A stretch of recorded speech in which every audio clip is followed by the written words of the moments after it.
So hello दोस्तों, today we are going to talk about re-evaluation. That what are the changes are there in re-evaluation? हमने CBSE में अभी अभी क्या क्या चेंजेस आए हैं, क्या क्या देखे, अभी अभी क्या हुआ है ना, हम री-इवैल्यूएशन की प्रोसेस को कैसे कर सकते हैं, है ना।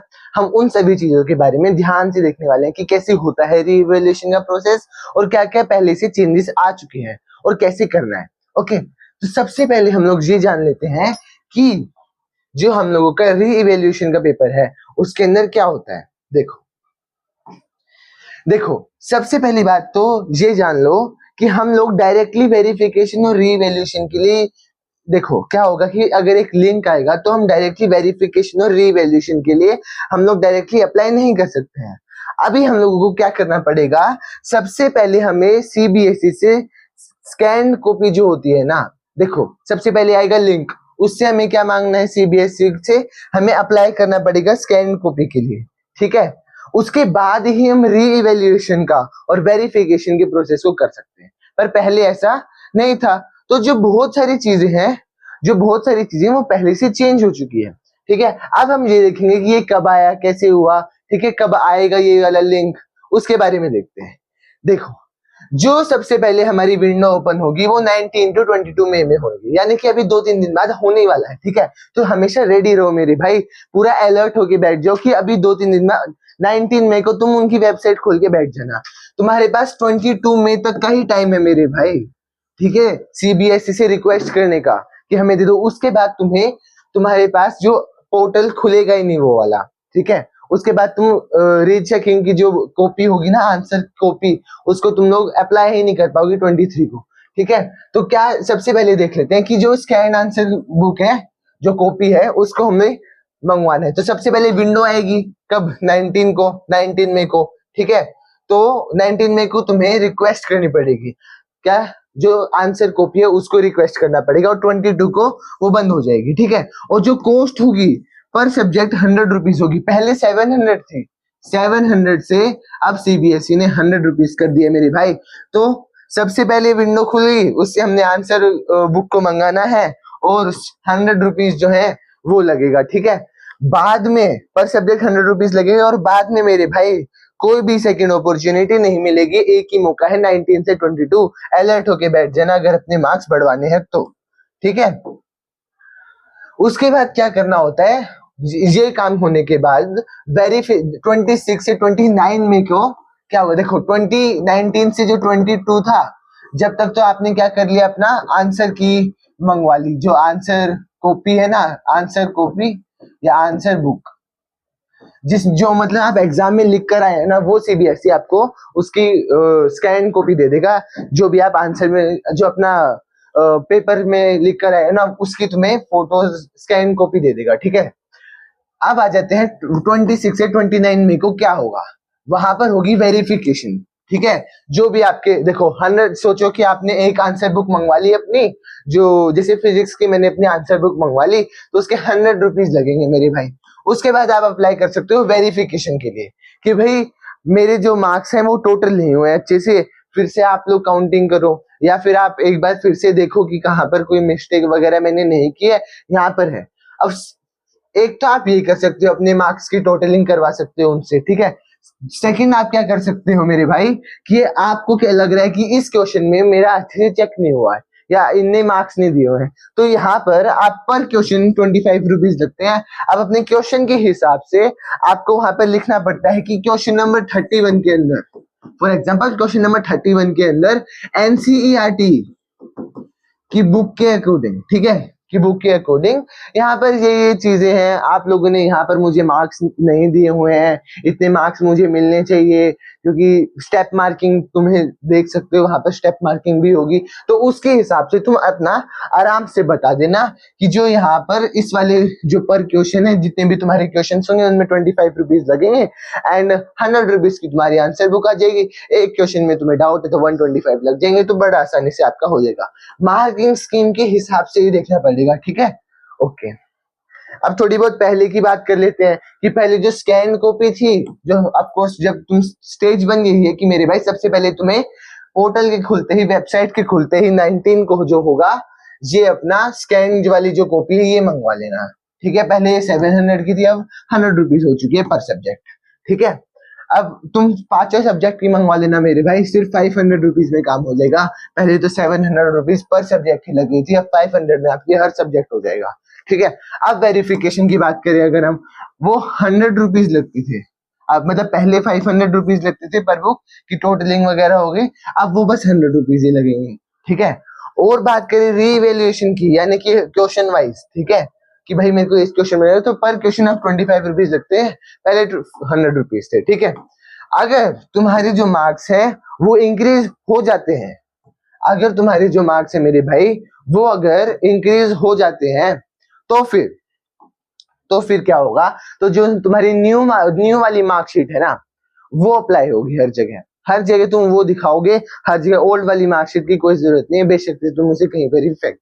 पर जनरली जो नई न्यू वाली मार्कशीट होती है वो जब भी मिलती है जब तुम ओल्ड मार्कशीट को सबमिट करते हो, तो तुमने उनको सबमिट किया तो तुम्हें न्यू मार्कशीट मिल जाएगी, अगर तुम्हारे मार्क्स बढ़े हैं या कम हुए हैं सबके। ठीक है, तो वो तुम्हें मिल जाएगी, और वो तुम्हारे फोन पर मेल आती है कि देखो, सबसे पहले तुम्हारे फोन में मेल आएगी वेरिफिकेशन ऑफ मार्क्स की टोटलिंग में कहीं गलत हुआ है कि नहीं।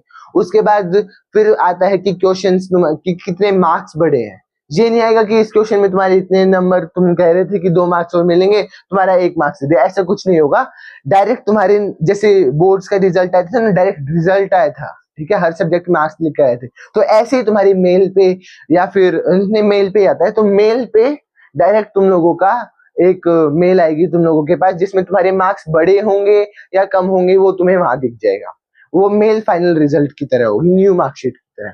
ठीक है, अब आ जाते हैं कि अगर मेरे मार्क्स कम हो गए तो भाई तब भी वही सीन है। अगर मार्क्स कम हो जाते हैं ना, तो तुम क्या कर सकते हो कि ओल्ड मार्कशीट को सबमिट ही मत करना, ओल्ड मार्कशीट को सबमिट ही मत करना और न्यू वाली को लेने ही मत जाना। ठीक है, अगर तुम्हारे मार्क्स कम हो जाते हैं, अगर सोच लो मेरे फिजिक्स के अंदर 70 मार्क्स आए थे आउट ऑफ 100, और मैंने रीवैल्यूएशन के लिए भरा, और अगर गलती से मेरे को वो लोगों ने मेरे को पहले ओवर स्कोर कर दिया था, ठीक है, और अब मेरे को कम कर दिया है, तो फिर अगर मेरे फिर 68 आ गए, तो फिर 68 ही मेरे फाइनल हो जाएंगे मेरे भाई, ये बात याद रख लेना। ठीक है, ठीक है, ठीक है, ठीक है, पर जनरली बढ़ेंगे ही, टेंशन मत लो, ज्यादातर बच्चों के बढ़ते ही हैं, कम बहुत कम होते हैं। ठीक है, और अपना रीचेकिंग का और रीवैल्यूएशन का इस बारी तो बिल्कुल तुम्हें फॉर्म फिल करना ही करना है। ठीक है, अपनी जो मार्कशीट है उसको लेकर ही मतलब मंगवाने हैं स्कैन आंसर बुक को या कॉपी को। ठीक है, और अपने क्वेश्चन वाइज तुम लोग देख सकते हो वेरिफिकेशन जो भी तुम्हें करने का मन है, पर क्वेश्चन भी 25 रुपीज ही लग रहे हैं, इतना तो तुम आराम से कर सकते हो। हर क्वेश्चन मतलब जिन क्वेश्चन में भी तुम्हें लग रहा है वो आराम से अपना कर लेना, उसके बाद 1 महीने के बाद तुम्हारा वो भी आ जाता है, मेल भी आ जाती है। ठीक है, तो वहां पर तुम्हें पता चल जाएंगे तुम्हारे मार्क्स बढ़े या घटे। ठीक है, पर बढ़ेंगे ही बढ़ेंगे, क्योंकि इस साल तो मतलब बहुत सारे बच्चों की कम है ना, तो वैसे भी ओएसएम हुआ था, तो अपना कर ही देना, बढ़ ही जाएंगे। ठीक है, अब आ जाते हैं उन बच्चों के बारे में जो सप्लीमेंट्री या इम्प्रूवमेंट एग्जाम देना चाहते हैं, तो उनके लिए जो एलओसी होगी ना, वो 2 जुलाई को शुरू हो जाएगी, 2 जून को, सॉरी सुने, है ना, तो उनके लिए जो एलओसी होगी वो 2 जून को शुरू हो जाएगी मेरे भाई, लिस्ट ऑफ कैंडिडेट्स। ठीक है, तो अपने स्कूल वाले को कह के अपना नाम लिखवा लेना, अगर तुम अपना इम्प्रूवमेंट वाला एग्जाम देना चाहते हो। इम्प्रूवमेंट वाला एग्जाम क्या होता है, जिसके अंदर हम अपना फिर से एग्जाम देना चाहते हैं कि मैंने इस बार अच्छा नहीं दिया, मैं अपना इम्प्रूवमेंट दूंगा। ठीक है, हर एक चीज का मौका, रीचेकिंग और रीवैल्यूएशन का चांस जो होता है वो एक ही बार ही मिलेगा। ये मत सोचना कि मैंने इस बार स्किप कर दिया। और सबसे ज्यादा तुम लोग अलर्ट 19 से 22 तक रहना प्लीज, उसके अंदर अपना भर देना, तो मतलब अपनी स्कैन कॉपी मंगवा लेना, और उसके बाद 24 से 26 का ही टाइम है भाई तुम्हें एनालाइज करने का, बस इतना ही टाइम दिया जाएगा अपनी कॉपीज को। ठीक है, अपनी कॉपीज को इवेल्युएट करने का तुम्हें इतना ही टाइम दिया जाएगा। ठीक है, सिर्फ देखो 22 था, उसके बाद 26 है, बस 4 दिन का ही तुम्हें टाइम दिया, वैसे 19 है, 19 से 26। ठीक है, तो ऑलमोस्ट 7 डेज हो जाते हैं, तुम लोग आराम से अपना रिवैल्यूएशन कर सकते हो। अब बात करते हैं सप्लीमेंट्री वाले के, जो हम लोगों का कौन से वाले एग्जाम है, सप्लीमेंट्री वाले एग्जामिनेशन है, उनके ऊपर बात करते हैं। तो ये होंगे 15 जुलाई को होंगे, जो लोग एक एग्जाम में फेल हो चुके हैं उन लोगों के लिए है। ठीक है, जो एलओसी होगा वो 2 जून को ओपन हो जाएगा, उसके बाद चांस नहीं मिलेगा मेरे भाई, ठीक है। एडिशन और subject changes are not allowed, ठीक है। सबमिशन के बाद जो सब्जेक्ट की तुम चेंज करना चाहते हो, इम्प्रूवमेंट किया उसमें के लिए, वो सब नहीं होगा। एक ही बार मौका है, इस बार ही मौका है, ठीक है। अब आ जाते हैं कि भाई एलिजिबल कौन कौन है इसके लिए, कि वो जो आदमी इम्प्रूवमेंट का एग्जाम भर सकते हैं, जो पास हो चुके हैं वो भर सकते हैं इम्प्रूवमेंट का एग्जाम, ठीक है। पर एक ही सब्जेक्ट भरा जा सकता है इम्प्रूवमेंट का, ठीक है। और जो कंपार्टमेंट वाले हैं वो तो भाई करना ही चाहिए उन लोगों को, उनका तो वैसे भी होगा। और जो कंपार्टमेंट कैटेगरी में नहीं है वो भी कर सकते हैं। अब ये देख लेते हैं कि अगर मेरे ज्यादा मार्क्स आ गए हैं तो वो वाले सप्लीमेंट्री वाले या इम्प्रूवमेंट वाले या कंपार्टमेंट वाले मार्क्स से लास्ट में फाइनल मार्कशीट में जुड़ेंगे, ठीक है। वो वाले भूल जाओ जो पहले आए थे। अगर इंक्रीज हो गए तो तुम्हारी मर्जी है, और कम आ गए तो वो भी तुम्हारी मर्जी है। तो यहाँ पर तुम आराम से देख सकते हो कि 19 से 22 के बीच में तुम्हारी स्कैन्ड कॉपी के लिए अप्लाई करना है तुम्हें। फिर तुम्हें मिल जाएगी तुम्हारी स्कैन्ड कॉपी, ठीक है, एक ही दिन में मिल जाएगी, उसी दिन आ जाती है मेल के अंदर, ठीक है। फिर मिल गई तुम्हें तुम्हारी स्कैन कॉपी, 20 को मिल गई, ऐसे समझ लो 20 को मिल गई तुम्हें तुम्हारी स्कैन कॉपी। उसके बाद क्या है कि वेरिफिकेशन करना पड़ेगा मेरे भाई, ठीक है।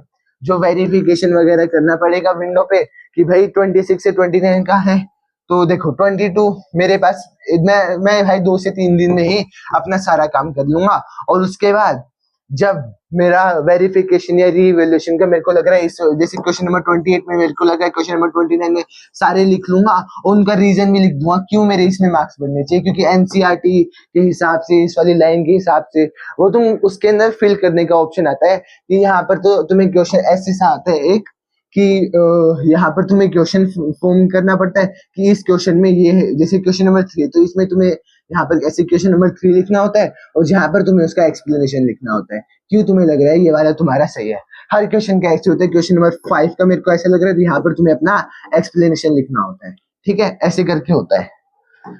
सीधी सी बात है, वेरिफिकेशन कर लेना 26 से 29 के बाद नहीं कर सकते तुम, पोर्टल ही बंद हो जाता है, वेबसाइट ही बंद हो जाती है, ठीक है। फिर एलओसी वाले जो बच्चे हैं जिनको इम्प्रूवमेंट एग्जाम देना है, और 2 जून लास्ट डेट है मेरे भाई, उससे पहले अपने स्कूल वाले को बोल देना, ओपन हो जाता है जनरली, तो 2 जून को जाओ, ठीक है। और वहां पर जाके 2 जून को जाना, और वहां पर जाके अपने स्कूल वालों को बोल देना कि मेरे को भी लिस्ट ऑफ कैंडिडेट्स के अंदर मेरा भी वो करवा दो, ठीक है।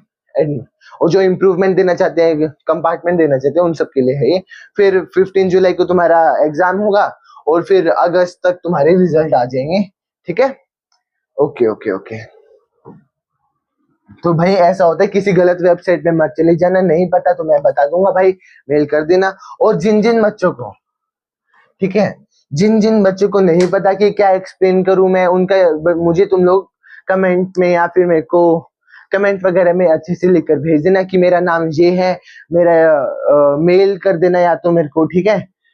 या तो मुझे मेल कर देना या फिर मुझे कमेंट कर देना कि भाई मेरा नाम ये है, मैं इस क्लास में इस स्कूल में हूँ, और मेरे को ये वाला क्वेश्चन जो है इसमें मेरे कम मार्क्स दिए हुए हैं, मुझे अपनी आंसर कॉपी सेंड कर देना, मैं तुम्हारे मार्क्स बढ़वा दूंगा। कुछ स्ट्रेस की जरूरत नहीं, मुझे अपनी आंसर कॉपी दे दो मेरे भाई, मैं ही तुम्हारा फॉर्म भर के दे दूंगा, कोई स्ट्रेस की बात नहीं है, ठीक है। वहां पर मैं तुम्हारे मार्क्स बढ़वा दूंगा, मैं तुम्हारे एक्सप्लेनेशन लिख दूंगा कि भाई इस वाले क्वेश्चन नंबर 30 है ये वाला, इसमें मेरे मार्क्स कम आ रहे हैं, रीजन मैं लिख दूंगा, मेरे को बस बता देना तुम लोग, अगर तुमको ये वाली हेल्प चाहिए तो मुझसे, बाकी कमेंट वगैरह में लिख लेना। Okay, thank you, have a great day, bye bye. फिलहाल के लिए इतना ही, मैंने तुम्हें हर एक चीज इसको बता दिया है।